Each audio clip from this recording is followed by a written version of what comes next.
Hello， 各位玩家，大家好，我是阿万 VR 的姐夫。目前市面上的 VR 一体机设计都是大同小异，一个塑料白色机身加上4个摄像头，看久了真的有点脸盲的。如果有一台 VR 一体机，外观设计特别一点，加上使用体验也有创新的话，说不定能吸引到一些特立独行的玩家哦。今天这期视频，我们来看一下 YVR 最新出品的 VR 一体机 YVR 2，究竟在好看的外观下，戴上后的实际体验会不会比上一代 YVR One 更上一层楼呢？跟其他国产 VR 一体机相比，有些什么独到之处呢？喜欢这影片的话，记得一键三连和关注我们的频道，以后会有更多 XR 相关的游戏和硬件体验教程在这里播放。那我们这次开始吧。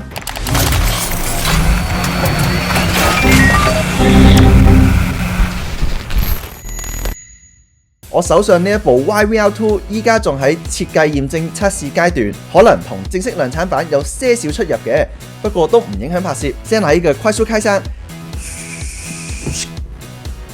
一個 VR 頭顯，2個手柄，一條1開2的 USB to USB-C 數據線，一條 USB-C to USB-C 數據線，一個65瓦充電器。一本不用看的快速用户指南，一块眼镜布，跟 YVR One 的配置不可以说是相似，根本就是一模一样啊 ！YVR 的外观设计挺让我眼前一亮的，在 YVR One 的基础上加以改進，最明顯是機身正面的材質變成黑色亮面，而且體積同上一代比明顯減少咗好多，可以看一下跟 Quest 2和 Pico Neo 3的對比。如果你願意的話，甚至可以用 YVR 2來照鏡子哦。面罩的部分也更新了不少，採用了方便菜色更換的提示面罩。軟墊部分用了彈力布包裹的泡棉，筆托部分的曲線變得更貼合筆子，減少了外部光源的干擾。而且看到面罩兩側有些大大小小的進風口，可以把熱氣抽走，從機身頂部排出。頭戴式啞光，類似 baby skin 的質感。這種複合材質結構比其他頭顯更堅固耐用，唔會好容易折斷。電池倉在後腦算是一個比較合理分配重量的設計，前後負重更均勻。頭戴調節按鈕跟 YVR One 一樣。與此同時，這個黑色的頭枕神托還做了不少改動，有小幅度的上下調節空間，更好適配不同人的頭顱。加上有頭頂綁帶，這次佩戴久了，終於不會頸椎累啦。我了解一下，原來 YVR 2的產品設計還獲得了德國紅點大獎和 IF 大獎，也算實至名歸了。手柄的造型跟 YVR One 一樣，詳情可以翻看一下我之前的節目。值得注意的是，雙接口充電器用上第3代半導體材料，氮化鎵，最大功率比普通充電器提升10倍以上。同時支持 BPS 自然分流，而且頭顯和手柄可以同步快速充電。相比一代 YVR 2的電池容量有 25% 的提升，5300毫安的電量。在姐夫實測時，串流電腦玩 PCVR 遊戲和用一體機的 YVR 影院看電影，可使用2個小時15分鐘左右，不用擔心很快沒有電而掃興哦。不過我也不建議在充電時玩，要不然就會變成這樣了。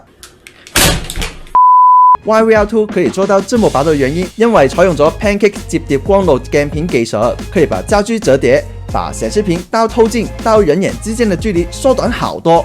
但是放大倍數和效果不變。根據專利資料顯示 ，YVR 2的光學系統是由一個屏幕、3片透鏡組成的，透鏡上有多重作用的鍍膜，這個組合讓 eyeBox， 也就是光學模組跟眼球之間的一塊錐形區域範圍大於8×8×8毫米，在 eyeBox 夠大的情況下，對焦的舒適區大了。所以大部分人的瞳距都可以自適應，也解釋了為什麼 YVR 2沒有瞳距調節的原因。姐夫本身的瞳距是63，可以適應大部分的 VR 頭顯，所以我還問了瞳距72的塔塔，他佩戴上 YVR 2後也表示沒有覺得不適眩暈。另外，姐夫在實驗軟件裡測試了一下 YVR 2的豎上視場角有100度，橫上視場角88度，屬於正常水平。比宣稱的95度略微窄了一點，還有屏幕現在是默認90赫茲刷新率，看視頻或者玩遊戲的時候都比較流暢。手柄定位方面，在一般的靜態情況下表現不錯，還不至於飄來飄去，玩一些動靜不大的遊戲時也發揮穩定。不過在玩激烈一點的遊戲，例如節奏關鍵，在我測試的版本裡跟 YVR One 就有點差距了。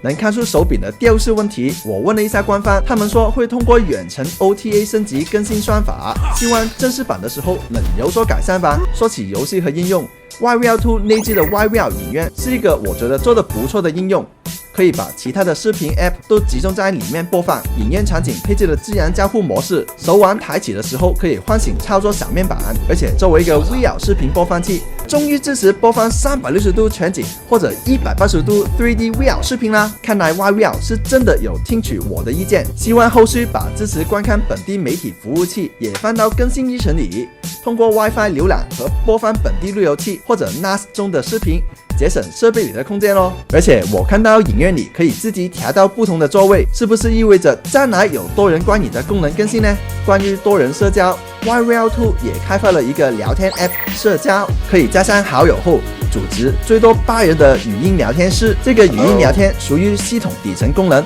可以在任何一个 App 或者串流电脑时使用，而且对方只会听到人声，而不会有游戏声音，这样就更方便跟好友在 VR 里开黑啦。另外还可以建立一个活动，邀请好友一起参与。这些功能我觉得可以让玩家在 VR 里不会太有孤独感，在虚拟环境里跟现实好友保持联系，是不是有点元宇宙内味呢？至于串流 PC VR 方面，可以用官方的串流软件无线串流往电脑里的 VR 游戏或应用。这个无线串流只能说是能用，还有很多优化的空间。跟电脑串流时，明显看到有画质损耗，而且画面亮度低了一点，可能是由于串流软件还没有对 YVR2 做出针对性的优化。这方面还需要再努力一下了。至于槽点的话，也很明显，使用3片 Pancake 光学系统的代价是出现眩光微型和亮度低的问题。在强光源或者有明暗反差强烈的场景，会看到有一圈白雾。语音聊天时，外放的声音很刺耳。您聊天了吗？我感觉一秒有点无聊。我猜有可能是麦克风的锅。这些硬件层面上的问题，不知道能不能透过 OTA 升级来改善呢？或许在正式零售版本会直接换新零件。还有一体机游戏生态方面，目前只有30款左右。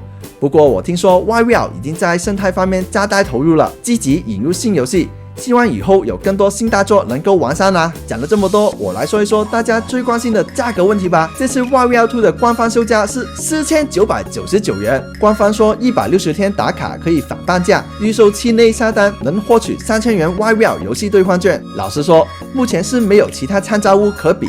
之前的 Apara 5K AIO 一体机延期发售了，创维的 VR 一体机7月底才发布 ，Meta 和 Pico 的新 VR 一体机连发布日期也是未明的，所以我很好奇，2022年下半年几乎所有国内外的厂商都采用 Pancake 光学系统做 VR 一体机的趋势下，你会选择哪一台呢？